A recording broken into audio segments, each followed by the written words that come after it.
ازيكم عاملين ايه؟ يا رب تكونوا كده بخير. النهارده ان شاء الله هنعمل بفتيك كداب من ربع كيلو مفروم بس. هنا انا حطيت في الكبه ربع كيلو مفروم لحمه، بصلايه صغيره كده مبشوره ومصفيها كويس جدا من الميه، بيضايه، معلقه صغيره بيكنج باودر، ودي مهمه جدا عشان ما تخليش اللحمه مكتومه. البهارات ملح وفلفل والسبع بهارات بس، مش بحب احط بهارات كتير مع البفتيك. هنا معلقتين كبار بقسماط ناعم، هنضربهم كويس جدا جدا جدا في الكبة، هيطلعوا بالمنظر ده. هنحط كيسة كده زي ما انتوا شايفين على الرخامة، نحط عليها نقطة زيت عشان تسهل كده عليا ان انا اعرف افردها. عايزين بقى تفردوها بحجم كبير جدا براحتكم، مفيش مشكلة، عادي جدا.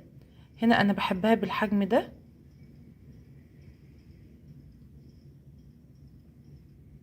هنشيلها بقى ونحطها على ايه، على كيس كده. هعمل واحدة تانية كمان قدامكم، بجد جميلة. وربع كيلو اللحمة المفرومة دي عملت معايا بالظبط 11 واحدة. هاتي ربع كيلو مفروم وان شاء الله هيطلع معاكي كمية كويسة جدا جدا، حلو جدا.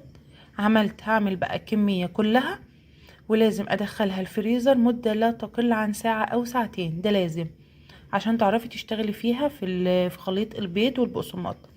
هنا بقى بقسماط عليهم معلقة كبيرة نشا، ومعلقتين كبار دقيق، وده خليط البيض على اللبن.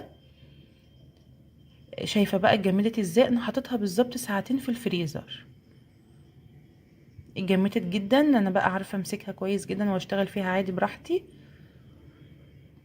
والنشا هنا بجد بتساعد ان هي تتقرمش قوي، يعني النشا بتخليه مقرمش جدا حتى بعد ما يبرد.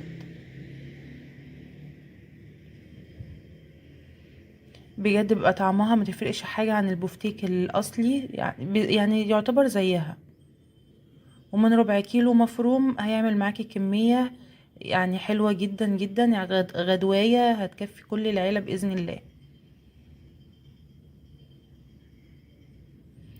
هنا بقى نحطها في الزيت، ما بتاخدش وقت كتير خالص على النار،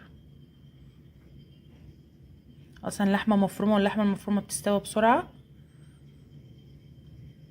الخلطة مش هتفك منها ولا اي حاجة اهي زي ما انتوا شايفين. ما شاء الله طلعت الكمية دي معايا، شايفين شكلها جميل ازاي، ولونها حلو جدا جدا ومستوية، كله بصراحة ما شاء الله كانت جميلة جدا. شايفين حلوة ازاي؟ اتمنى ان انتوا تجربوها، وان شاء الله انا متأكدة ان هي هتعجبكم. حلوة جدا. كل ده من ربع كيلو لحمة مفرومة بس.